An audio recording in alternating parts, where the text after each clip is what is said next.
we are. Thank you for clicking the link, and welcome to the very first Slegendary podcast. If you're familiar with wheelchair basketball, you'll be familiar with my next guest.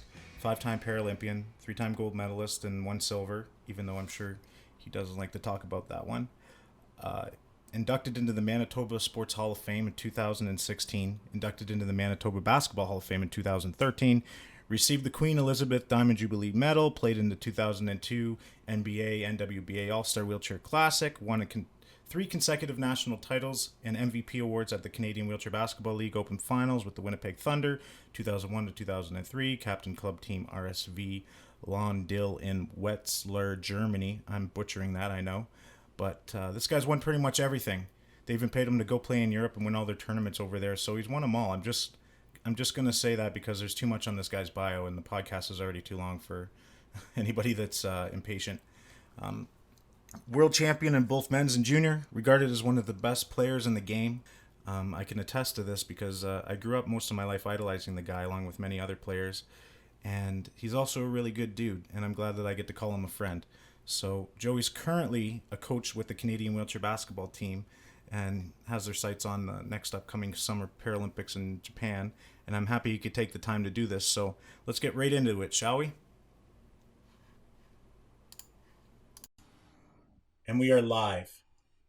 All right. So everybody, welcome to the very first Slegendary podcast. I don't know what it is yet, but my name's Brad Bowden, and for those of you who aren't familiar with the gentleman that I have on the line, as you can say, it's my honor to introduce a favorite of mine and a role model. I can say you were a role model, you and a few other guys that you played with, but Joey Johnson from the Canadian men's wheelchair basketball team. So thanks for doing this, Joey. I know this is kind of weird and just kind of last minute, but I really appreciate having you on. Yeah, it's a pleasure. Anything for you, man. So what have you been up to? How are things? I keep busy. Family keeps me going. 3 kids taking me 3 different directions. Yeah. Yeah. Plus busy. Plus you're coaching now. Yeah, coaching with the men's team. I'm the assistant coach for the Canadian men's team right now, and that's going well. I probably don't get to spend as much time as I would like with them, but for a few various reasons, one being budget, one being my family and my time. There's only so much to go around. So yeah, well, that's pretty good. It's pretty interesting to be involved and then to get on the other side of things and be a coach. So it's cool that you're still involved, and I'm still trying to figure out if I want to get into coaching or not too. But I can tell you're doing a pretty good job. I mean, you've pretty much won everything that there is to win in the game, and you're one of the legends for sure. So I think the guys are in good hands with you and the women. So appreciate that. So yeah, I don't know. This is pretty laid back. We got a few things to talk about. Not too sure where the direction of these blogs are going to go. I mean, obviously, it's called This Legendary Blog, and I've got a wheelchair basketball player on here, and people are probably like, oh, it should have been a sledge guy, or what's going on. But I think what's cool about what I want to do is I think it's just a interesting way for maybe Paralympic athletes, ex-Paralympic athletes, or aspiring athletes to kind of have a bit of a voice and just kind of, I don't know, let people get more familiar with different kinds of athletes that contributed to so many of the big Paralympic sports, but also the ones that currently play as well. So I'd like to thank you so much for being my first guest. And I don't know if you wanted to do some questions, but I have a couple questions for you because, like I mentioned, growing up, I mean, for those of you who don't know this, a lot of people know who Patrick Anderson is, and he gets a lot of attention. But when I was growing up, I played with the Kitchener Sidewinder, or not the Kitchener Sidewinders, the KW Spinners. And Joey and Pat were the 2 guys that I think everybody looked up to the most. I mean, you guys were like the 1-2 punch, the Twin Towers, and just the way that both of you just, full court tosses, like all the way, like unreal the way you guys played and off of each other. And I don't know, who would you compare your play style to? Oh, that's a good question, because like everyone else, you're talking about people you look up to and idols and stuff like that. I definitely had some guys I looked up to growing up as well, and Pat Griffin was one that I looked up to. But as far as big guys go, and that's kind of who I modeled my game after, I would say like a Roy Sherman from back in the day who just absolutely dominated the paint. But I think with the coaching, like with Frogley coming into the program when he did, and Pat and I and a few of the other guys being all the same generation, so to speak, we kind of pushed the envelope as far as what traditional wheelchair basketball is supposed to be. Uh, like back in the day, you'd have your guard carry up the ball, and all of a sudden, you got Pat and I carrying up the ball, who are also your big guys trying to get the paint and stuff. And you got Pat, who's one of the best outside shooters in the world, who, as a big guy, that's not supposed to happen. He's supposed to be getting in the paint. So, yeah, I don't know who, if anyone, I would say actually catered my game after. There's kind of bits and pieces of everyone out there, but a lot of people definitely helped evolve my game, I would say. Yeah, no, I was trying to figure it out. Like it's I live in the hockey world mostly, so like I can always relate to different players. Like I know a bit more about the NHL players, but like I was thought, I was thinking about it in the car, kind of like a Chara, kind of. But you were really Right. offensive though. You could shoot 3 pointers. You you were one of the leading scorers. Like you put the ball in the hoop quite a lot. You weren't just somebody who was like majorly defensive and built their game around that. So it was kind of cool, like just to see how big you were and to be able to see just the things you were able to do offensively too. I mean, Right. everybody's always impressed by like people on offense, but like defensively, obviously you were a monster on D in there because you were just so big. But I always wondered how the Yeah. hell you found a chair that didn't break. Like, It took me a while, but I used to go through about a frame a year when I was playing in my prime. So, but yeah, getting compared to Chara is definitely not a bad thing in my eyes. yeah, no, for sure. I mean, you're a very intimidating fella. How much did you weigh during your game days? Like, what was your ideal weight? My prime playing weight was probably around 220. Yeah. So, did they have to do extra welding on your chair and stuff? I can't remember. Like, I just Oh, remember oh, looking at oh your yeah. axles going, "Oh my God." You probably went through an axle a game. For a while there, I did. Yeah. Um, the best chair I had was probably the last frame I used, and that was the Myra chair from Germany, and I only broke one of those frames. So every other chair I tried, I would go through at least one a year, sometimes two a year. It gets pretty expensive. Yeah. What kind of chair was it that you were using for most of your career? I went from I started 2000. I was in a Quickie all court. Then I moved on from Quickie to my Myra. But before Quickie, I was in a chair from Australia called Mogo. That was the name I was trying to think of there. Oh, cool. Not too bad. I I I started don't think off in I've a heard of Quadra that. though, just to show how old I am. It was a Quadra sports chair that I started my career in. Oh God, you have any pictures of that? Probably something. Yeah, I could probably post some pictures while we're talking here and just kind of let people get an idea of, just the stuff well, the stuff that you could do with your size. And, I don't think people realize just how big of a guy you were. But I don't know. It's funny because, like, I remember watching, you guys were, like, so complimentary because, like, you had Pat who was, like, he was tall. You're both tall, but he was more about the flash, and you were very. I'm not gonna say like that he wasn't disciplined or he wasn't like you were about the flash. You just got the job done. Like that's there was so many different styles. Like watching the two of you, it was like oh you, like to me as a player growing up, I learned you can do things this way, which is a little flashy, or you can do things the other way, which is efficient and not so flashy. But it doesn't matter as long as the way that you Get execute the it job is the done. same, right? So it was yeah, man, I'd have to thank you for that because you guys are great role models. I know Billy even looked up to you guys too, and Katie Harnock as well from the women's team. We idolized you too, and I honestly don't think that my career would have ever gone where it went if I didn't have role models like you guys. So that's it's But always pretty cool. I really appreciate that. But I think we talked about this in the past too. There's an element of luck there. I mean, don't get me wrong, both Pat and I have trained very hard to get to the level of play that we were able to get to. But that element of luck I'm talking about is just, being in the same generation of players. I mean, I could have been on the twilight of my career and he could have just been coming up and we never would have had that chance to get to play together. And that goes for basically everyone on Team Canada at that time that we got to play with.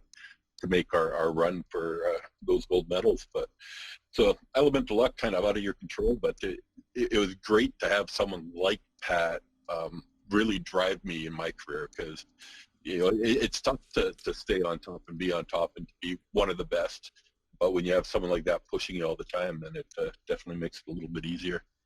Yeah, I can relate because like I look at the relationship that Billy and I had growing up, Absolutely. and I go, man, if I didn't have the competition at practice every week like I did with Billy there, um, and vice versa, like who knows like how far we would have gotten on our own. I don't think not very far. I think it would be Exactly. super lucky if you can have somebody like that that pushes you every week. And a lot of kids are alone out in their club teams when they practice, so it's unfortunate. But I guess yeah, we Yeah. did luck out.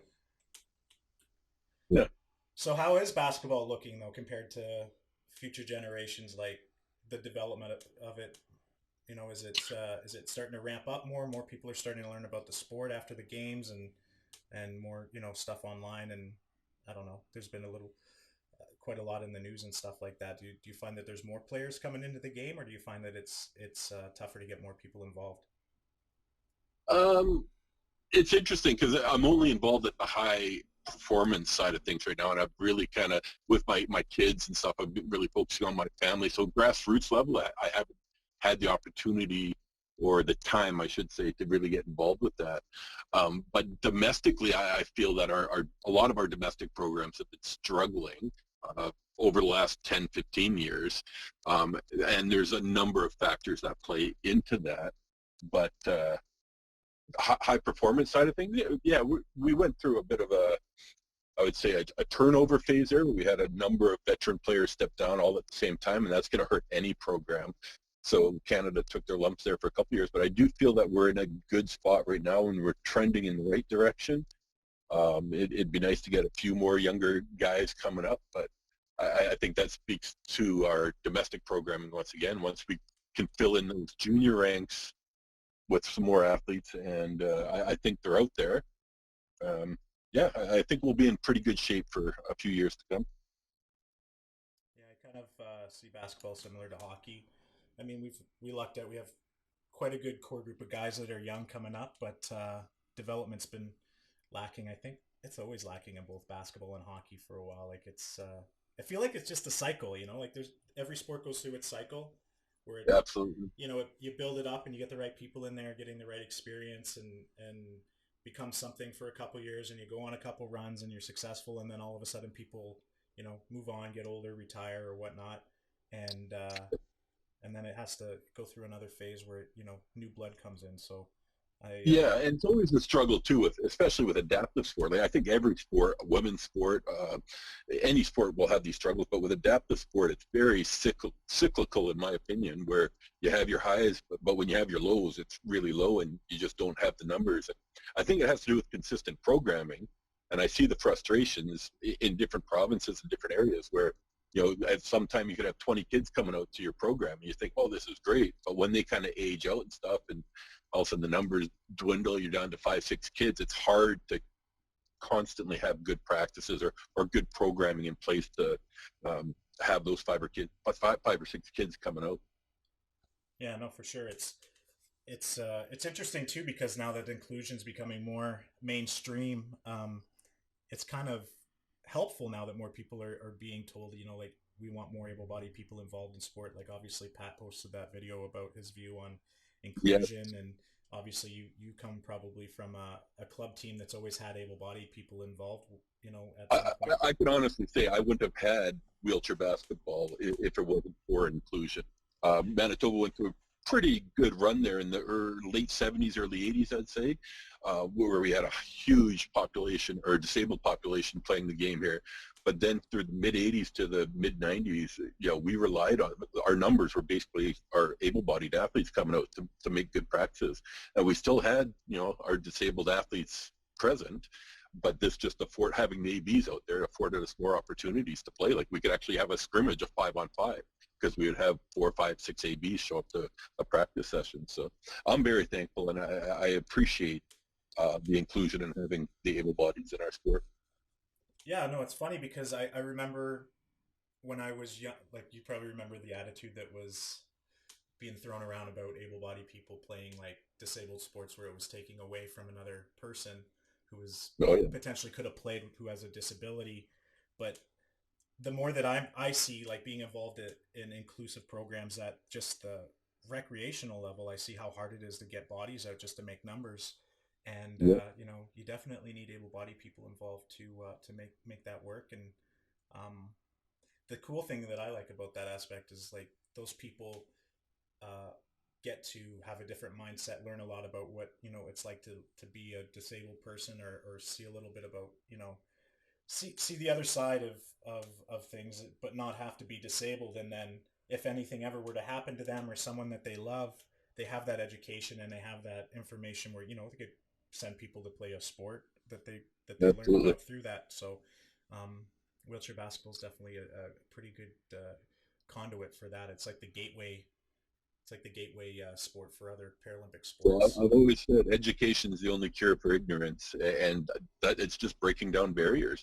Including these people into our sport makes them appreciate it for one, but it also, it furthers the word, and it helps grow the sport, in my opinion.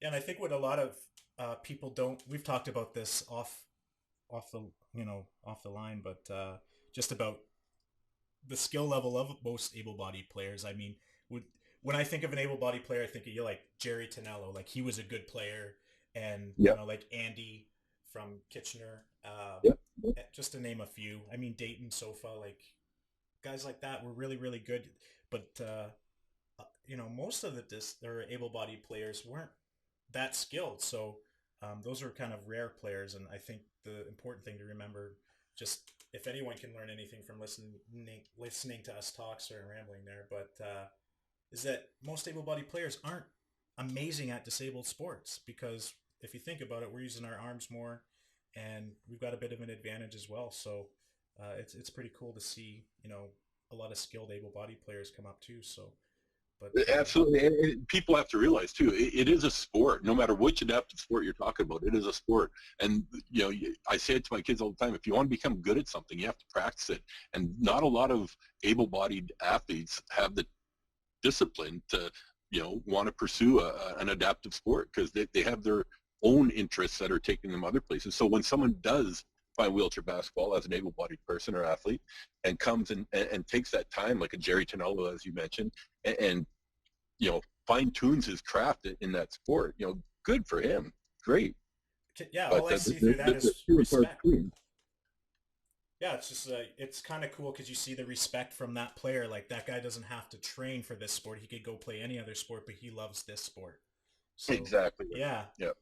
But anyways, so touching on that, I mean, obviously there's some stuff going around online and um, about some classification issues that are going on, and you guys possibly not competing in 2020, or a few guys not being able to participate. I wonder if you'd be able to kind of, I don't know, fill us in on what's going on. I feel like there's a bit of a vague story online. Not too sure what exactly the situation is, but there's definitely some wheelchair basketball news out there, and I know a lot of people are probably thinking that it's about people cheating and whatnot. But I don't know if you want to explain what the situation is or what you know.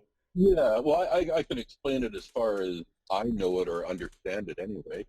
Um, and if you know anything differently, please correct me or fill in the blanks. But from what I understand, and I learned this like everyone else, turning on Facebook that one morning, and all of a sudden, it's blowing up with these news reports that the IWBF or wheelchair basketball is going to be has been kicked out of the 2024 games and potentially kicked out of the 2020 games.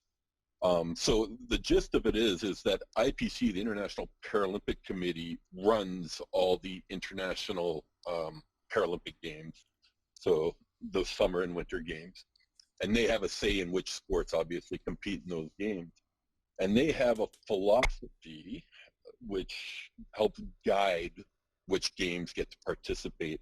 And part of that philosophy includes a classification philosophy on who should be able to compete within those sports that are competing there. But with that being said, then each sport has their own classification system, which helps um, keep balance for that sport. So, blind sport has certain requirements for visually impaired athletes to compete. Wheelchair racing versus amputee racing for field or track events and stuff like that. So IWBF, the International Wheelchair Basketball Federation, has their classification system for wheelchair basketball, and it ranges anywhere from 1.5, 2, all the way up to a 4.5. And they've been including minimal disabilities within that classification system under the classification of a 4.5. And I guess my understanding is that the International Paralympic Committee feels that some of these minimal disabilities don't reach their requirements under their philosophy of classification. And they want IWBF to basically fall in line under their philosophy for classification, or to not compete at the Paralympics. So, sorry to interrupt, but just so some people are clear, like, can you give an example of what like a minimal disability would be considered as, like, just to be... Well, that's where it gets kind of tricky under the IPC guidelines. They don't really define that. But for IWBF to play wheelchair basketball, their minimal disability, like someone who's really blown out a knee, torn ligaments, and stuff like that, which prohibits them from playing an able-bodied sport at a high level, they would be classifiable for wheelchair basketball. Mm-hmm. So let's say you are working somewhere and you pull all the muscles in your back or something like that, and it stops you from being able to, play basketball or stand up basketball at a high level, but you can still walk and people could see you and you look able-bodied, but basically that could be considered almost a minimal disability as well? Or does it have to be your limbs? I believe it has to be lower extremities. So I don't know if a back would classify you for wheelchair basketball, but yeah, there are a lot of people who can walk around, myself included, that are classifiable for wheelchair basketball. But I do believe that for the IWBF, the definition says that you have to have a lower extremity impairment. Yeah. Well, I don't know. It seems a little bit confusing I know it's confusing for me. I've been out of the game for a while, but Yeah, I know a lot of people that aren't educated as far as like the classification system and the Paralympics are probably thinking that it's about, people cheating and pretending to have disabilities. So I think it was cool that you touched on that, because it kind of explains, that it's not about somebody cheating the system or whatever, because they got, no, either because grandfathered in.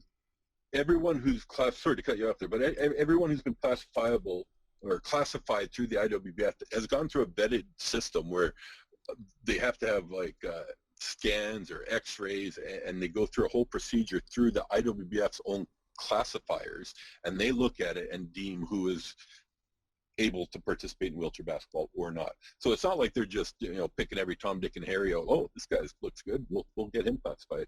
Like there's a whole process and a procedure that everyone has to go through to get approved to play wheelchair basketball at the international level. Yeah. So where do you think everything's going to end up going after this? I mean, when did they announce this? It's pretty close to the games. It's pretty tight for them to drop this bombshell. Yeah, I was just going to say that's a great question on where it goes from here. From what I've been told, it's kind of a wait and see. IWBF is working with the IPC, trying to figure some things out. The shocking part for I think every athlete and staff member is the timing of it. Like it's kind of blindsided all of us. And to me, the most disappointing part about this is all 12 teams for the men's side and all the women's teams have already qualified. So some of these athletes may have already helped their country qualify to go to Tokyo, and now some of these athletes may not get to compete in Tokyo. So to me, it's not fair for that team, that country, who's obviously relying on these players to help them, but it's also really not fair to these athletes who have been training their butts off for a year, 2 years, 4 years, 5, 6, 7 years, however long it may be. So that's the timing part is the most frustrating and shocking part to me, because like you said, we're I think I just saw on Facebook we're 200 days out of the Tokyo right now, and this was just announced last week sometime. So And shocking. what people don't understand about Paralympic sport is a lot of people, it's an inspiring event. There's a lot of good things that come out of it. When you have people that tune in, they're tuning in for different things. For me as an athlete, and I know the same as with you, it's about competition. It's about performance. So it's really odd, like, because I can't imagine what it would be like to be so focused and be training your butt off and have your life evolve around the games and your dream, and then all of a sudden something changes and it's so close. I mean, I get that some things aren't perfect and you need to work on them and people want to change them. And I'm not saying that the classification system's broken or it's perfect, but the timing's tough for sure. And yeah, it's I 100% agree with you on that. Um, very few things in life are perfect, and could things be tweaked? Absolutely, but from my experience in seeing even the able-bodied compete in our sport, the timing of this, it's not cool in my opinion. yeah. Well, I don't know. I know a lot of people on both ends, obviously. So I mean, I'm sure everybody means well and is trying to do the right thing. But no, I think it's just good to create a bit of a dialogue, explain to people, the general public, what's going on. Maybe it was good that you kind of explained that. Most people probably just think, like I said, that it's about people trying to cheat the system and whatnot. But I know a few players that have lower limb discrepancies and stuff like that, as far as length and stuff like that. And when you're a Paralympic athlete for 6+ years, and then you're told that you might not be able to be a Paralympic athlete anymore, it's pretty weird, because even for athletes that have been competing that aren't allowed to play anymore, how do you carry on and try to make a living when you're done, or use your sport to kind of carry on? And you're Yeah, gonna it's tough, because it's almost embarrassing for some of those athletes that because if people don't understand what's going on, and don't understand the gist of the story, and what this whole classification thing entails, and think it's just about cheaters and all that, it's going to make it pretty hard for certain athletes to kind of adapt to being turned away from being a Paralympic athlete and trying to find their way after through sport. I know how hard it is being an athlete definitely. myself who had a successful career, but I couldn't imagine 1 minute being a Paralympic athlete that's classifiable and then the next not, and trying to move on from that. But And almost being shunned, like labeled, as you said, as a cheater, almost like, well, you've circumvented the rules here and got in. Well, and that's not the case at all. Like, these athletes have got into the games based on the current rules. So yeah, but like I said, I know I've got friends everywhere, and a lot of really cool people and awesome people on both ends. And I mean, I'm sure there's a method to their madness, and I mean, we have our opinions and we put them out there. But yeah, I don't well, know. it's like I don't know how this is going to shake out and how it's going to end come Tokyo. I hope wheelchair basketball is a part of it, and I hope to be there with the Canadian team. But the distraction, like even if wheelchair basketball is included in Tokyo, it's created a distraction now. So how that affects athletes training, how that affects programs. I mean, there's money involved in high performance sports, so how it affects even dollars and cents, like who knows how all that's going to shake out. But it is just one big distraction right now. Yeah, and it's tough too, because a lot of that's a financial burden too. Like, if all of a sudden athletes start getting their carding taken away, a lot of them, that's their only source of income too. Yeah, If they're younger, and they haven't really pursued an education or a career yet, and they're just training, it might be pretty tough on them. But I really hope that both sides can sort it out. And um, I really I'm really glad that you you decided to bring that up, and we could discuss it so that some people could learn something today. And yeah, definitely. yeah, because I don't think it was fair. I read a lot of comments on Facebook about, like, in regards to the articles that were being posted, and there's a lot of people that are posting things that are a little harsh, and I figured it would be good to just create a bit of a dialogue. So Yeah, um, for sure. but yeah, I mean, I won't keep you any longer. I told you that I'd probably keep you for like 20 minutes or so. We're at 27 minutes. But yeah, is there anything else that you wanted to share before I let you go I'm here? glad that you're having fun. Let you go back to being a dad and going crazy? You still got all your hair or what? It's graying, but it's still all there. Yeah, I'm just getting up there towards. I'm getting pretty close to 40. I keep like counting all the hairs that drop out on in the See, that top. just makes me feel even older when you're approaching 40. Oh, I'm sorry. How old are you? I'll be 45 this year. How's it feel? It feels like 35. I guess 45 is the new 35, right? Yeah. Well, yeah, no, That's what I'm it's telling myself. yeah. I like to think that the athletes age pretty well. But yeah, last time I saw you, I mean, you look pretty good. You looked in pretty good shape. It almost looked like you could probably still be playing.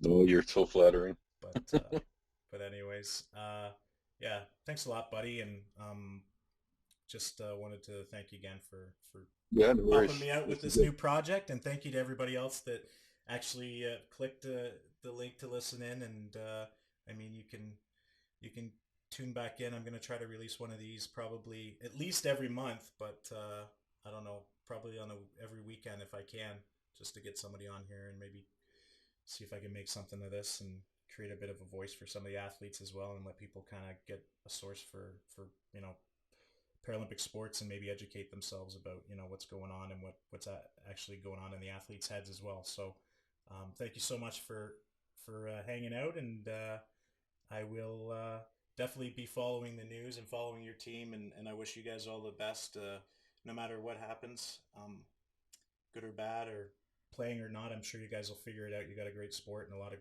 really good people with great vision behind it that are going to make sure that the sport lives on either way. But Yeah, I I really hope hope you so. guys get Thanks, to man. participate. But thanks a lot. Yeah, thank you.